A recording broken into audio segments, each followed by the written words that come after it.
Hey, what's up, everybody? Thanks for checking out this video today. And today I want to talk about something that's been on my mind for a while, but I couldn't really articulate my thoughts, and I would love to hear what people think. Now, um, let's just preface this with the last 2 years have been crazy. If 3 years ago someone would have told you that we are going to have shutdowns, they're going to close businesses, you're going to have to wear a mask, and you're going to have to take a vaccine in order to go to school and visit certain establishments and work, you would have said you're crazy. But that's the world we live in now, and it looks as though this is going to continue. So again, I would love to hear what people think, love to hear your opinion, and if you like what you see, please like and subscribe to the channel, because I like to talk about things that are not mainstream, and I like to think outside the box. All right, so there's two things I think in 2022 and beyond that we all must consider doing and start working on it right now. And those two things are living off the grid, and becoming your own central bank. Now, let me explain what I mean by both of these real as quick and as brief as I can. Um, Living off the grid. As I said, thanks to the virus, many people are in a position where if they don't get vaccinated, they can't work, and you can't go to certain establishments, certain clubs, certain things like that. You can't go to the mall, and in other places around the world, if you're not vaccinated, you cannot go to the grocery store. How does that make you feel? Are you okay with that? Some people are. And whether you're okay with that or not, that's not the issue.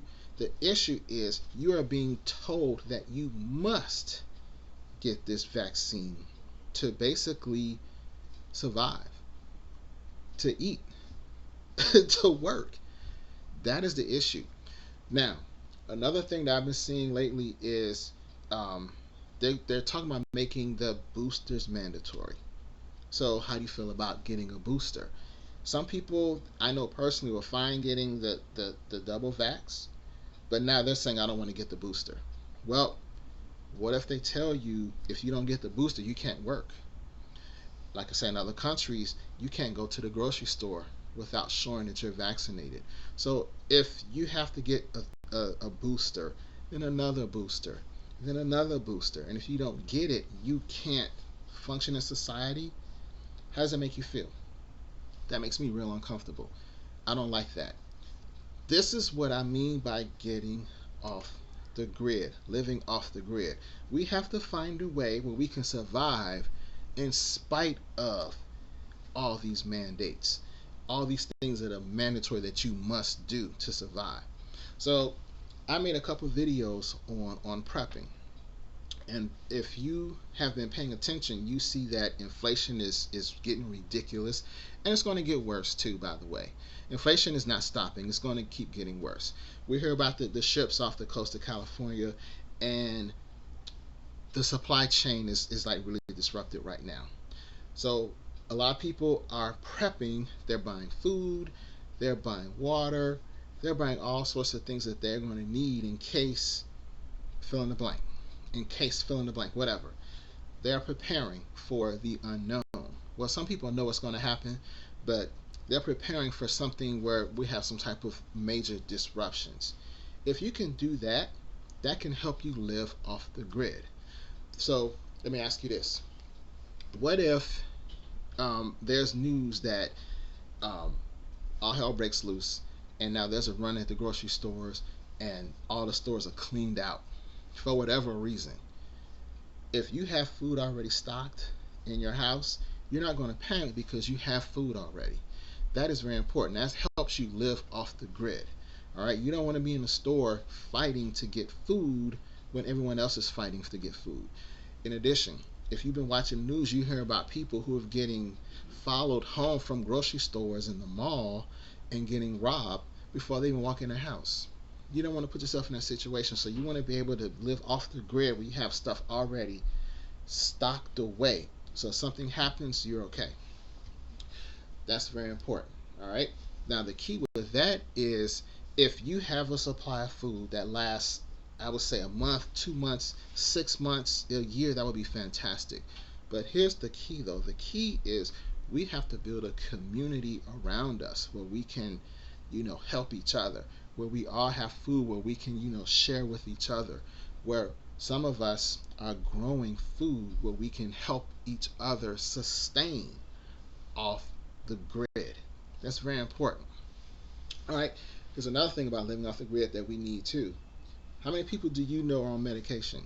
How many people do you know are on heart meds, cholesterol, diabetes, insulin? What else? Arthritis meds, antidepressants, anti-anxiety, sleeping pills. I mean, pain relievers. The list goes on and on and on. What do all of these have in common? Many of them, you have to take them forever. You can't just take it one time and be done. You got to keep taking these. What if you can get yourself to the point where you don't need those medications? Think about it. Off the grid. That means off the healthcare system. Now, I'm not saying you will never get sick. You don't have to go to the doctor. That's one thing, you know. But what if you can get yourself to the point where you don't need to take those medications every day? What if you're healthy? Excuse me. That would be huge to help you live off the grid. What if there's a power outage and the medication you need has to be refrigerated? What if the power's out for a week or 2 weeks? That can happen because in other countries they have rolling blackouts, and that's been going on for years, but just not discussed in mainstream media here in the United States. But that is a very possible thing. So you want to prepare for these situations before they occur. How many people know that many of our medications come from overseas? Think about that. Just like a lot of other stuff we use every day, medications come from China. A lot of medications do. What if there's a supply shortage in medication? Have you really thought about that? So a lot of people are stocking up on food, water, and medication because they don't know what's going to happen in the future and they want to be able to sustain themselves in case something happens. This is very important. So we all have to really start thinking about these little things, living off the grid. And again, if you're still watching, people are saying, man, this dude is crazy. Well, again, 3 years ago, someone would have told you we'd be, sequestered in our homes and you have to get a vaccine to work and wear a mask. You would think they're crazy. So none of this is far-fetched. This is something we have to think about. So if you're not healthy right now, if you're sick, that is something you really want to start thinking about. What can you do to improve your health? What can you do to get yourself off these medications? And that is where the healthy eating comes in, the exercise comes in. You don't have to go out and train for the Olympics. You can just go out and walk every day, get some sun. How many people know how important vitamin D is to your overall health and immune system? How many people know indoor air can be up to 10 times more polluted than outdoor air? Get outside, get some fresh air in your lungs, get that vitamin D, exercise. That can really help make yourself healthy and possibly decrease your reliance on these medications. How many people know the health benefits of spices like ginger and turmeric and oregano and cinnamon? How many people know that? All these natural remedies, natural antibiotics, all these things can help you decrease your reliance on these medications. Very important. Got to get off the grid. So again, they are forcing people to get these vaccines. Whether you're for or against is totally your choice, your call. This is not what this video is about. It's the fact that they're forcing you to do something in order to live in society. That is the problem. And a lot of people haven't figured that out yet, but I think that is a major problem that we must start to think about.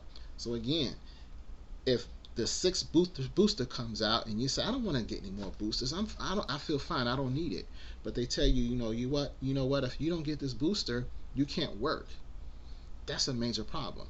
So getting off the grid, learn how to create multiple streams of income, multiple streams of passive income, so you don't rely on that one job to pay all your bills.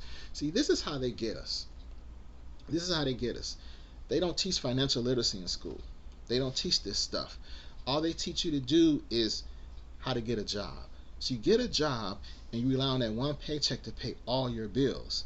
And now you got to pay rent, you got to eat, you got to do all the stuff on that one bill. that one paycheck. You lose that paycheck, you're out on the street. That's a major problem. So a lot of people are like, well, you know what? I got to do what I got to do. Let me get this shot. But at some point, you may tell yourself, I don't want to get it. Let me ask you this. What if you were financially free and you had money coming in every month and it covered all your bills? Would you still get the shot or would you not? If you would still get it, that's cool. But if you say, if I was financially free, I would not get the shot, that is the problem. That is where you need to start asking yourself, what can I do to make myself financially free? What can I do to get myself off this system, off the grid? That's what I mean by living off the grid. All right. Now, in addition to that, that is where creating your own central bank comes in. And this is another financial literacy thing that people don't think about. Now, I used to be a financial advisor many years ago, so I have a real fascination or obsession, I'll say, with money, investing, and things of that nature. Now, when I was a stockbroker many years ago, we couldn't talk about things outside the stock market. So once I got out the industry, I was able to learn more and more, and I learned how central banks work. Central banks are like the Fed, and other countries have their own central banks too. The ECB over in Europe, and all these others. China has a central bank. They all have central banks. All right. So, what does a central bank do? A central bank gives you the ability to have your own money, so you're self-sustaining. You're your own central bank. And so what that means is, if you're your own central bank, you will have cash, physical cash reserves at home or somewhere where you can get access to them, not in the bank itself. You're your own central bank. Okay? You don't want to have it in the bank. You want to have the actual cash, the paper, in your possession where you can get easy access to it. That's number one. Because again, if the power's out, if the grids go down, if your businesses can't accept, debit cards and credit cards, what are you going to do? If you got cash, you can function. That's off the grid. They can't track your physical dollars. They can track your debit and credit card though. All right? So that's number one. Number two, on top of the money, what if the dollar loses even more of its purchasing power? Think about that. What if inflation continues and the dollar gets weaker and weaker and weaker? Think of it like this. 20 years ago, you could buy a whole lot more with $20 than you can today. Think about it. 10 years ago, $20 will go a whole lot further than it does now. So what do you think that same $20 is going to get you in 5 years or 10 years? It's probably going to be less and less and less purchasing power. So to combat that, you want to have money outside the system as well. And that would mean having money that is, how can I put this? The money would have no counterparty risk, and it's not reliant on the government in any type of way. And two things that you can get are gold and silver. Physical gold and physical silver. Both of these have been used as money for thousands of years. Thousands of years. They've never gone to zero. Now, this is something else they don't teach in school. How many people know before 1971, our dollar was backed by gold? You could literally exchange your dollars for gold, but you can't do that these days. You gotta buy gold with that dollar. A lot of people don't know that. They don't teach financial literacy because they don't want you to know. They want you to become dependent on the system. If you were financially free and understood how money works, you would know that, hey, this is a fiat currency, and for the last 1,000 years, every fiat currency has eventually gone to zero. But they don't teach that. Meanwhile, gold and silver have retained their value and will continue to retain their value. Now, a lot of people are into cryptocurrency, and I'm going to be honest with you, cryptocurrency is here to stay.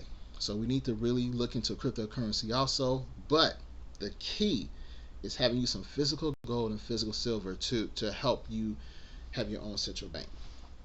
Now, I'm going to say one more thing, and then I'm going to cut this off. I don't want to go too long. It's more important than ever to have that gold and silver because the governments around the world are looking at creating what's called a central bank digital currency. It's like a cryptocurrency, but it's called a CBDC, central bank digital currency. And with this, they're talking about um, potentially creating a universal basic income. And what that means is they will deposit that money, that central bank digital currency or CDBC, directly into your bank account, coming from the Fed. Now, a lot of people will say, "Oh, that's great. They're gonna give me money every month, universal basic income." Um, that might be good, but I think it's gonna be bad because that will give them power over your accounts. If they can put the money in, they can take it out because it's digital. They can track everything you buy, every transaction. Now, over in China, this is what they're doing right now. They have that set up, but they also have a social credit score. So if you do things they don't like, they can punish you by limiting what you can buy with that central bank digital currency. So if you, for example, if you run a red light, they can literally go right in and take the money of your account to pay the fine. If you are overweight, of something like that, and you buy pizza, or want to buy pizza, they can flag and say, well, you know what, you don't need to buy pizza because it's not good for you. You need to go out and get the spinach instead. So they can restrict what you can buy. If you say something against their morals and principles as a country, they can limit what you can buy as far as travel. So they can limit and restrict what you can do. Will they do that here in the United States? I don't know. But they will have that capability with that central bank digital currency. This is very important. This is something you all need to think about. Now, some people may say, this dude is crazy. I know what he's talking about. But I want you to take a real good look around at what's going on in the world. It should make you really uncomfortable. Um, and I just saw a couple of days ago where in Sweden, they are implanting microchips in people to show their COVID status. And when I say COVID status, I'm talking about they can show their vaccination status. How does that make you feel? You're already taking mandatory shots. Now they got boosters, and now they're saying they want to implant a microchip in your hand. How do you feel about that? That makes me real uncomfortable. So you got microchips, mandatory vaccines, central bank digital currencies. You gotta get vaccinated to work. In some countries, you gotta get vaccinated or show vaccination to even go to the grocery store. This is a crazy time we're living in, and it makes me real uncomfortable. And these should be really great reasons for you to consider learning how to get off the grid. Why don't you get your solar power generator? So if the power goes out, you'll be able to power your electronics. You'll be able to, power a little rice cooker so you can make some rice, or a little skillet or a microwave. Think about that. What if the power goes out for a week or a month? You got an electric generator. You can power your entire house. It's these little things you need to start thinking about. You don't want to be reliant on the system, because if you're fully reliant, they have complete and total control over you. The World Economic Forum, the WEF, said by the year 2030 you will own nothing and be happy. By the year 2030 you will own nothing and be happy. How does that make you feel? Makes me real uncomfortable. So if that's their plan, we must do everything we can to not allow that to happen to us. Again, I know some people are not trying to hear what I'm saying, and that's perfectly fine, but I know there's some people out there who understand exactly what I'm saying. We must start working together.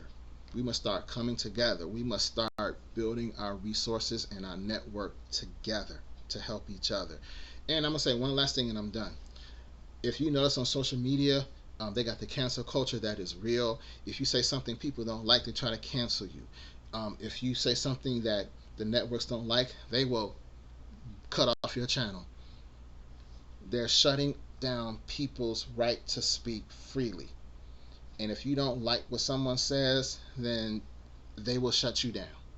And I have a problem with that. So it's all more reason for people to really start coming together and building those networks and learning how to get off the grid, because the world is slowly closing in on people and they are trying to literally snuff you out.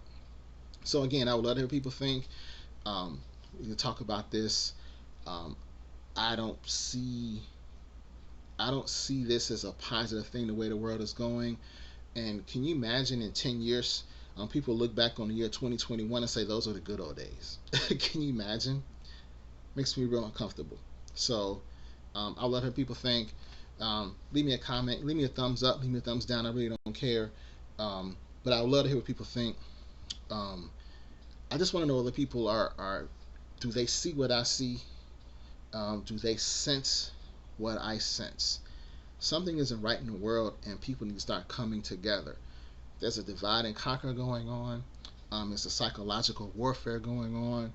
The media is very slanted and one-sided. Um, it's like they're all working together to keep people divided, and the more people are divided, the more their mind is going in different places, then they can't think clearly, and that is when they can do things behind your back to take some of your freedoms away. So let's talk, people. Someone please just respond to this.